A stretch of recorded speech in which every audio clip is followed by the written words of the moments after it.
Hello મિત્ર, જય શ્રી કૃષ્ણ. સ્વાગત છે તમારા બધાનું આપણા કિચનમાં. આજે આપણે બનાવશું રાજ કચોરી. તો એના માટે મેં રવો લીધેલો છે, ઝીણો રવો આવે એ જ લીધેલો છે. જાડો રવો હોય તો તમારે થોડો ક્રશ કરી લેવો મિક્સરમાં. અને મેંદો લીધેલો છે અને ઘઉંનો લોટ લીધેલો છે. તો હવે આપણે આને સારી રીતે ચારી લેશું. પહેલાં આ મેંદો છે,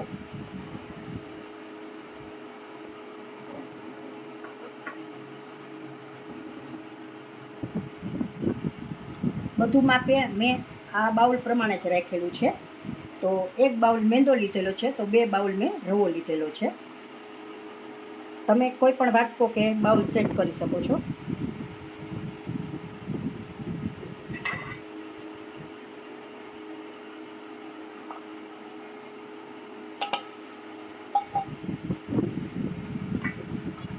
અને એનાથી થોડો મેં ઘઉંનો લોટ લીધેલો છે. તો બધું હારે જ મિક્સ કરી લઈશું અને ચારી લઈશું. આપણે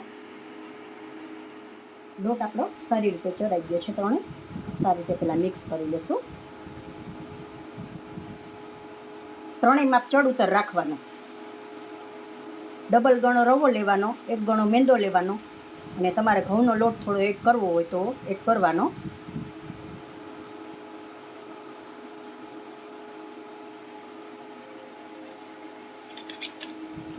આપણે 1 ચમચી નિમક એડ કરી દઈશું. 1 ચમચી મેં હળદર લીધેલી છે નાની. હવે આમાં પાણી એડ કરી દઈશું. આપણે લોટ બાંધવામાં આપણે હળદરવાળું પાણી એડ કરવાનું છે.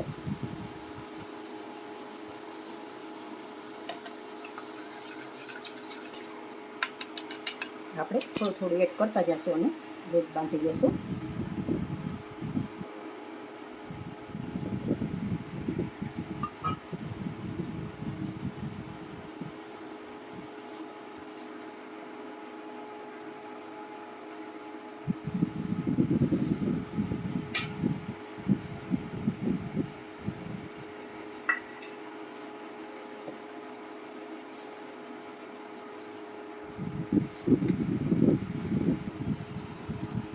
હવે આપણે થોડું થોડું પાણી એડ કરતા જઈશું અને લોટ બાંધી લઈશું. લોટ આપણો તૈયાર છે. જો આટલો રાખવાનો, બહુ કઠણ નહીં અને બહુ લોહી નહીં. અને આમાં રવો આવે એટલે આપણે અડધી કલાક એને રેસ્ટ આપવો પડશે. રવો એકદમ સરસ પલળી જાય અને ફૂલી જાય એટલે આપણી પૂરી પણ સરસ બને. હવે આપણે અડધી કલાક આને રેસ્ટ આપી દઈશું ઢાંકીને. કચોરીનો લોટ આપણે સેટ થવા રાખેલો છે. તો હવે આપણે કચોરીમાં અંદર આપણે ભરવા માટેનું સ્ટફિંગ બનાવી લઈશું. તો એના માટે મેં ચણાનો લોટ લીધેલો છે, 1 કપ જેટલો લીધેલો છે. હવે એમાં આપણે 1 ચમચી મરચું પાવડર, અડધી ચમચી નિમક, આ મસાલાની નાની ચમચી છે એ આપણે અડધી ચમચી ખાવાનો સોડા લીધેલો છે.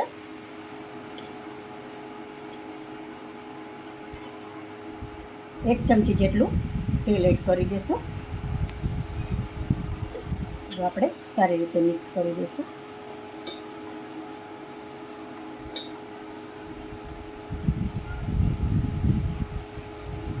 હવે આપણે થોડું થોડું પાણી એડ કરતા જઈશું અને લોટને બાંધતા જઈશું.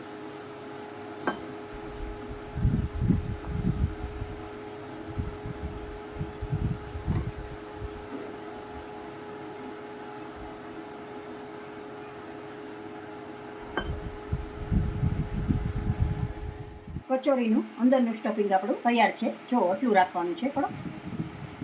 હવે આપણે કઠોળ મેં બાફી લીધું છે. તો કાબુલી ચણા અને દેશી ચણા અને બટેટા એ ત્રણેય બાફી લીધું છે મેં, અને મગને વઘારી લીધા છે. હવે આપણે આ બેયમાં મસાલો કરી લઈશું, ચણામાં અને બટેટામાં. આપણે ચણામાં મસાલો કરી લઈશું. અડધી ચમચી મરચું પાવડર, અડધી ચમચી ધાણા જીરું પાવડર,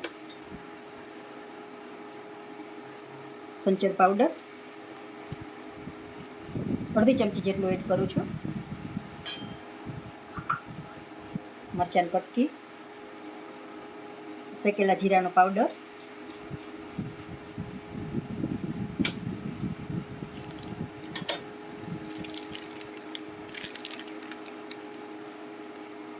નાની એવી ચમચી ચાટ મસાલો. સારી રીતે મિક્સ કરી લઈશું આપણે.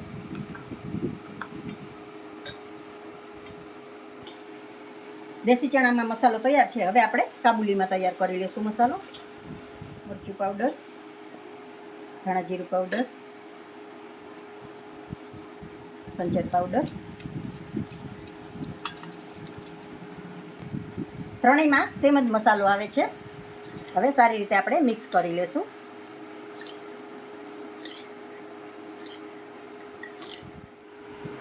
કઠોળમાં આપણે મસાલો થઈ ગયો છે અને તીખી અને મીઠી પણ ચટણી બનાવી લીધી છે. તો હવે આપણે આ સ્ટફિંગ છે એની નાની નાની ગોળી વારી લેશું. પહેલાં કચોરીમાં સ્ટફિંગ માટેની આપણે ગોળી બનાવી લેશું નાની નાની.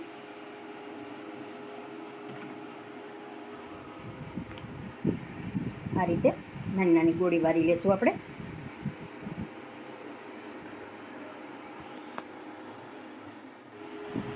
ગોળી આપણી બધી વળી ગઈ છે અને કચોરીનો લોટ પણ સેટ થઈ ગયો છે આપણો. તો હવે આપણે કચોરી વણી લેશું. વણી લેશું આપણે પૂરી.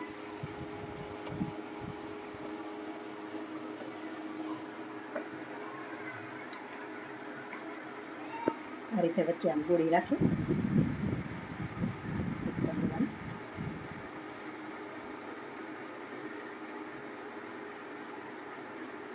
વધારાનો લોટ હોય ને આ રીતે કાઢી લેવો. પછી એકદમ વ્યવસ્થિત આમ પેક કરી દેવાનું.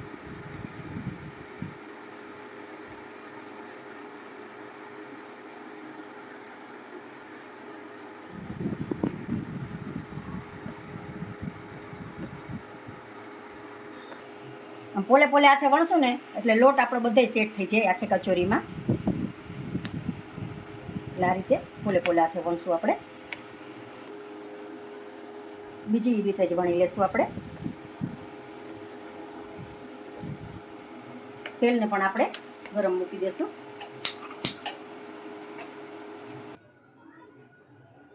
તેલ પણ આપણું ગરમ મુકાઈ ગયું છે.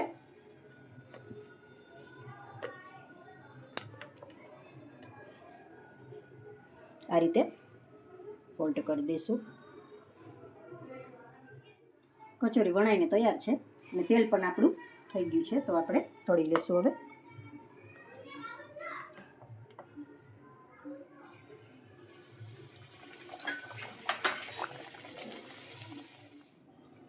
આ રીતે આમ તેલ ઉપર સ્પ્રેડ કરવાથી એકદમ ક્રિસ્પી થાય છે પૂરી આપણી કચોરી.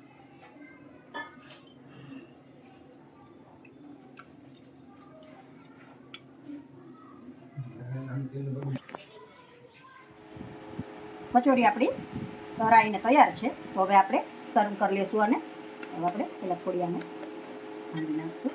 જો એકદમ સરસ અવાજ આવે છે, એકદમ ક્રિસ્પી થઈ સરસ. હવે પહેલાં આપણે દેશી ચણા એડ કરશું, કાબુલી ચણા એડ કરશું,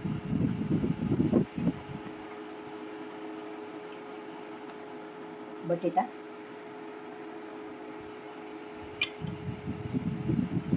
મગ,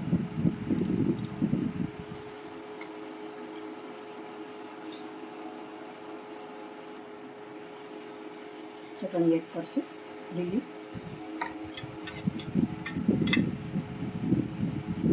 આંબલીની ચટણી,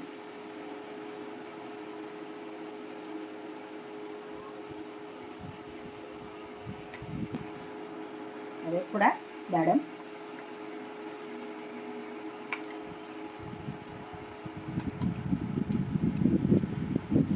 દહીં એડ કરી દઈશું.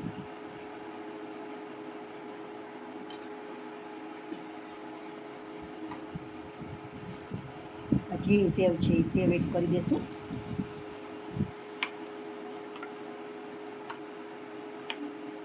પાછી થોડી આપણે લીલી ચટણી એડ કરી દઈશું, મીઠી ચટણી,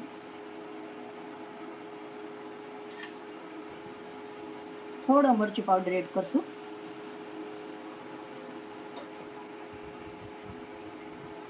શેકેલા જીરાનો પાવડર,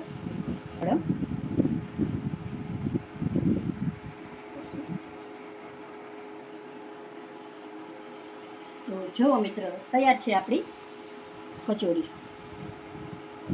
તો જો તમને મારી રેસીપી પસંદ આવી હોય તો લાઈક કરશો, કોમેન્ટ કરશો, તમારા મિત્રોમાં શેર કરશો ને મને કોમેન્ટ કરીને જરૂર કહેશો કે કચોરી કેવી લાગી તમને.